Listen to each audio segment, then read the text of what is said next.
What's going on, y'all? Machiavelli Mills TV.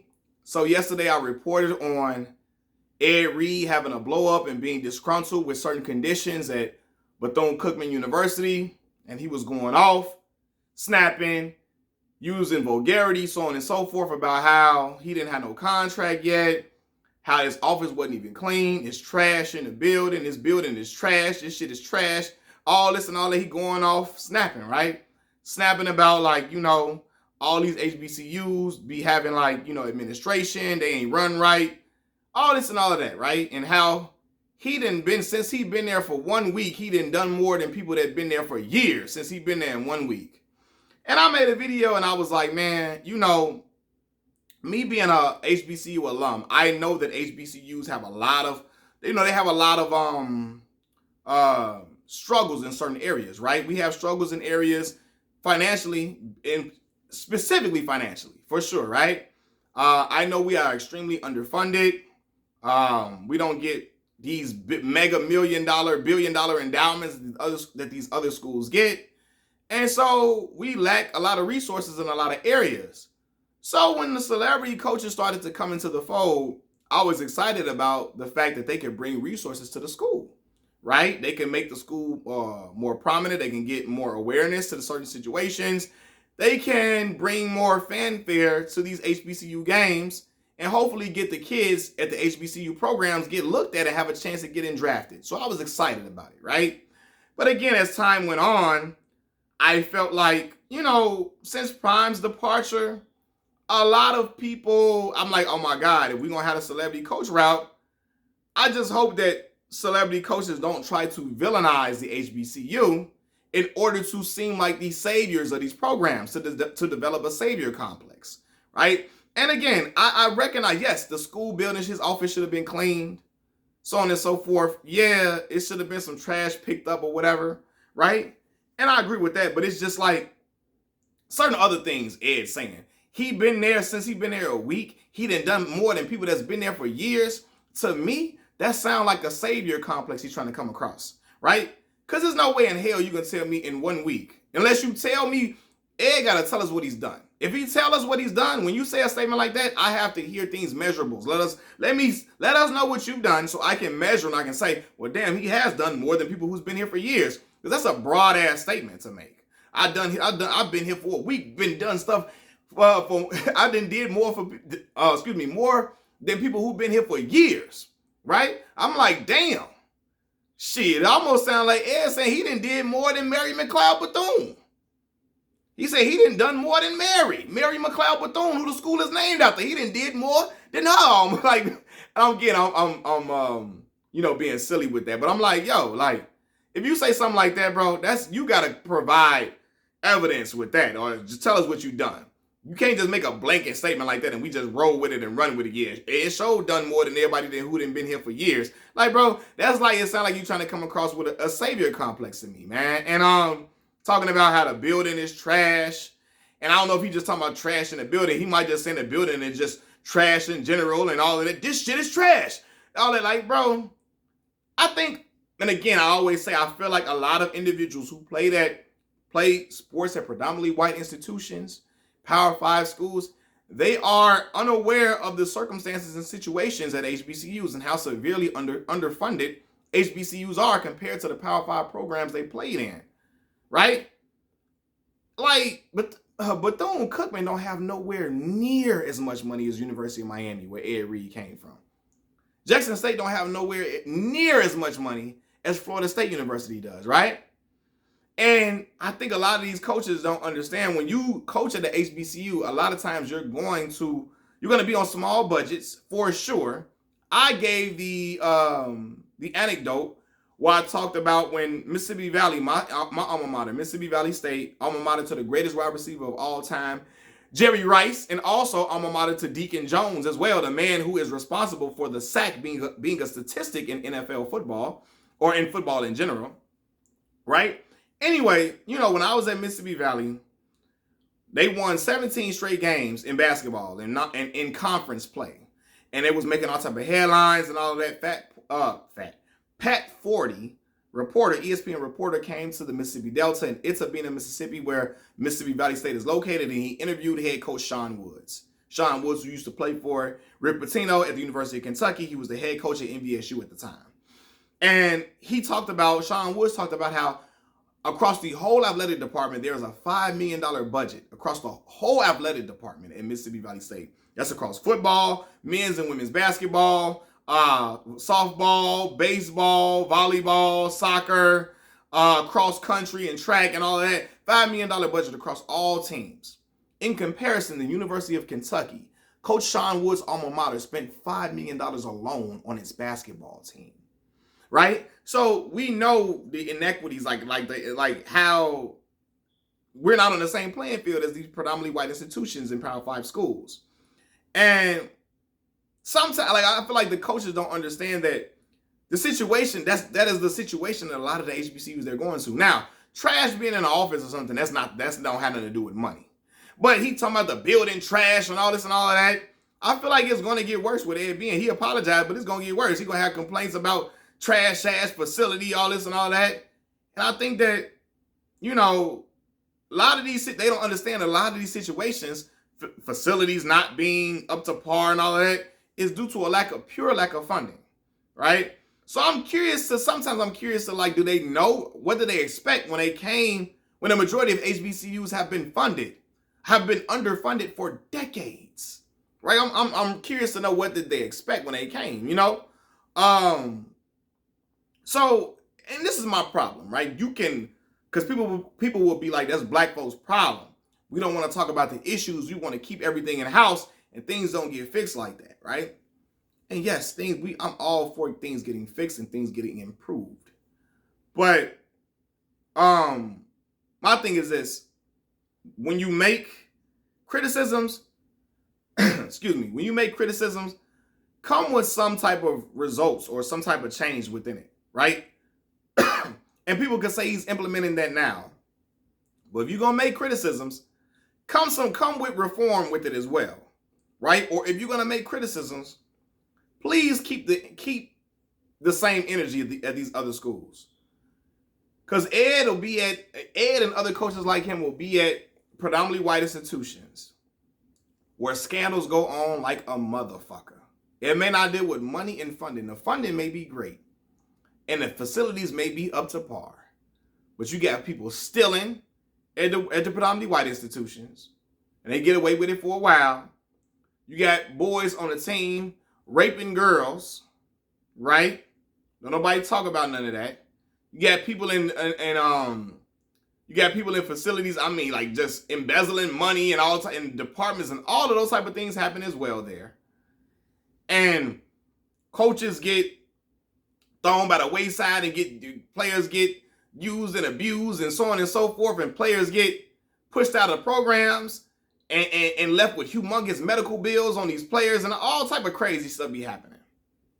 And when those things happen at predominantly white institutions, you will barely hear a whisper from these coaches. You'll hear a whisper from them. They won't hardly say anything. They can't even whisper about the school and certain scandals and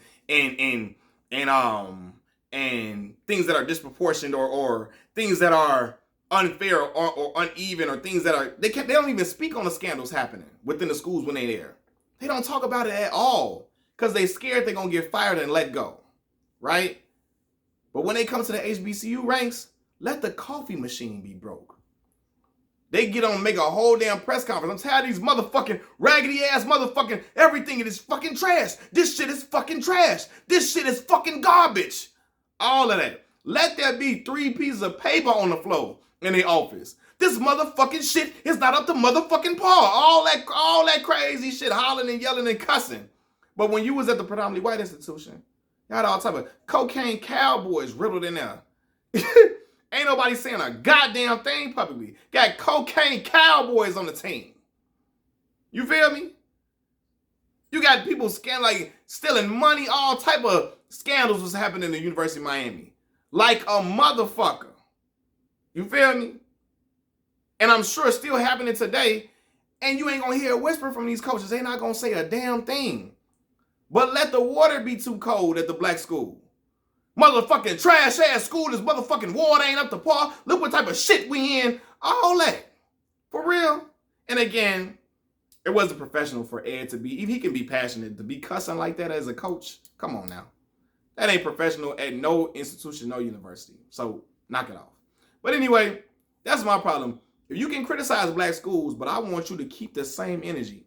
Because when Ed had the little roles at the University of Miami, you ain't hear Ed talking about no problems and scandals at University of Miami. A lot of these coaches, not even just Ed, a lot of black coaches, they be at these predominantly white schools, they don't say a goddamn thing about nothing going on there because they don't want to get fired. Because in corporate America, you can't talk shit about your employer publicly and trash them and then keep your job by the end of the week. You gone by the end of the week if you do that in corporate America, or by that day or the next day, right? They treat the predominantly white schools like corporate America. Even though they got all the money and stuff, but scandals be going on like a motherfucker. They come to HBCU ranks and act like it's a free-for-all and do whatever the hell they want to do. And they don't keep the energy is not the same. Again, let it be goddamn, I don't know.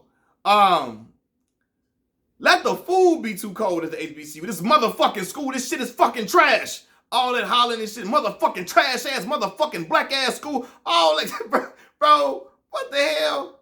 Brother, if you don't calm down, brother, if you don't brother, you feel me? And then talking about he ain't got no contract and he ain't even got no contract at the school and all this and all of that. But I just remember, man, I really remember Prime, Deion Sanders. I remember Colorado securing Prime. They without even having the money, all the money they said they was gonna pay him. Right? They ain't had all the money they said they was gonna pay him. And Prime he was going, they secured him still. And he went to go do work for Colorado. Now, granted, you can say it's because he know Colorado gonna get that money because they got $1 billion, they got $1 billion endowment, $1 billion endowment.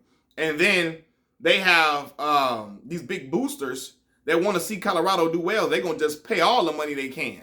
All these people from Fortune 500 companies are going to pour in mega millions to make sure Prime is successful. A lot of times at HBCUs, we don't have these mega millionaire alums outside of like Howard or Hampton or Morehouse or something like that, right? A lot of us don't have these mega $1 million alums to pour into our universities and give back to us the same way these predominantly white institutions have. And that's a whole different conversation when it comes to the pay gap and the financial, what's the word I'm looking for? Financial distribution, the wealth distribution across races. That's a whole different conversation. Wealth distribution across ethnicities is a whole different conversation for sure. But yeah, man, like, it's just like, I be looking like, bro, y'all gonna have to, if y'all gonna say something like that, man, y'all gotta keep the same energy that y'all would at the predominantly white institutions. If you gonna bash the black school publicly and come out on social media, this motherfucking shit, if you gonna do all of that, when you have something going on at the Power 5 school, when you move on to a new opportunity, I want to hear this motherfucking shit is motherfucking trash when you go to a Power 5 school.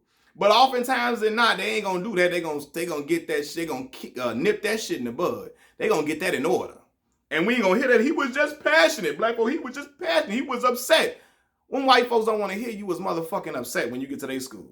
You can be upset all you want to. Don't you say shit bad about what we got going on over here. They gonna tell you, watch your mouth when you come over here. I don't care how passionate and how upset you are. You better keep that shit in order because that's what a grown man is supposed to do. You better watch your mouth. That's what they gonna tell the predominantly white school gonna tell their ass that when they get to that Power 5 school. And y'all know I ain't lying. Because again, in corporate America, you can't trash your employer publicly like that and keep your job in the same week or the same day or even the next day after that. Y'all know that, right? And I feel like the reason why, because some people was like, well, why the hell do you want to come to HBCU route if you knowing the situations here? Because again, the office being trash and not being clean, okay, that's one thing. They don't got nothing to do with money. But he calling the trash ass building, the building trash as hell and all this and all of that. Well, brother, some people was like, why he want to come to HBCU route? If he knowing that, he got to know that the conditions a lot of these schools are in, they're not in the best conditions. So he talking about he should leave, brother, and go where? Ain't nobody, Ed Reed, I'm sorry, Ed Reed is the greatest safety to ever play football. a Hall of Famer. That does not that's not the equivalent of a Hall of Fame coach. And he's at an HBCU now because the Power 5 schools didn't give him, they would not give him a shot being a head coach. If they would have, he would have went somewhere else. Guaranteed. Guaranteed. His alma mater ain't give him that look. You feel me? No, he ain't getting no head coaching job at these other FBS schools. They ain't giving him no opportunity at all. Ed was going around at the HBCU ranks applying for jobs because that's where he got to start. It's the only place he's going to get a head coaching job off bat. And a lot of these coaches, because a lot of people were asking, why do these celebrity coaches take these jobs at these black schools and then want to trash talking about, how the conditions is just so piss poor. And again, we can talk about that for sure because it needs to be talked about, but they want to talk about, they want to trash the school so crazy for the conditions. I mean, it's a difference between talking about it and then trashing the school. It's a trash ass building. That's trashing the school rather than saying, man, we have dilapidated ceilings and stuff. We got to get this fixed. That's a whole different, it comes across completely different. See, at they predominantly white school, they handle that conversation with care. And all HBCU alums are saying is, we can talk about the problems we got here, just handle it with care.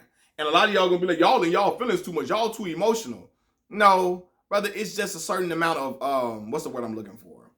It's a certain type of tact you're supposed to have in certain conversations, even when dealing with our folks and stuff like that, with black folks in certain conversations. Some people be like, fuck it, it is what it is. Don't sugarcoat shit.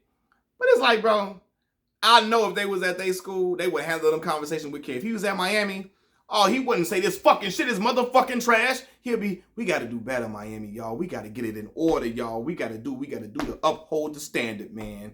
It wouldn't have been all this motherfucking shit. It wouldn't have been all of that. And y'all know it. But again, a lot of coaches come to HBCU route because that's the only way they can become a head coach off bat. If they go anywhere else, they got to either be position coaches for years before they get a head coaching job, or they got to go to be a high school coach for a while before they get a head coaching job. Coach Prime, he put in his work as like in the high school ranks for years before he got a head. And then even then, after you do the high school ranks coaching, you still, most of the time, you're going to be a position coach.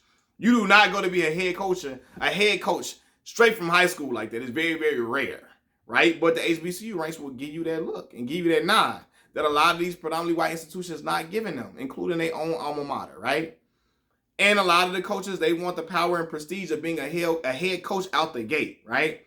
And the HBCU ranks will help them achieve that goal of being a head coach out the gate. They don't have to climb the ranks and all this and all of that. And that's why they come, even though they may not even want to be there sometimes because of the conditions ain't where they want it to be, or the conditions ain't the same as the Power 5 school that they went to. But I just feel like Ed should have handled that in a much different way. And it's a different way to handle those situations. You can say, man, listen, we got to do better, man. We just got to get everything in order. We got to get everything moving in motion. And some people would have still complained, for sure, and I get that. But when you out here open on social media and you know white folks, white America is watching the shit you talk about HBCUs, they don't want to have no part of us when you talking about it in this way. This motherfucking shit is trash, motherfucker. Like, goddamn, are we watching a blaxploitation movie? What the hell are we watching, Shaft? What is Ed Reed doing? What is going on? Is this Shaft? Motherfuck, this fucking shit is like, bro. I say, yo, what is Ed on, man? That's just my opinion, y'all. Machiavelli Mills TV, I'm out. Peace.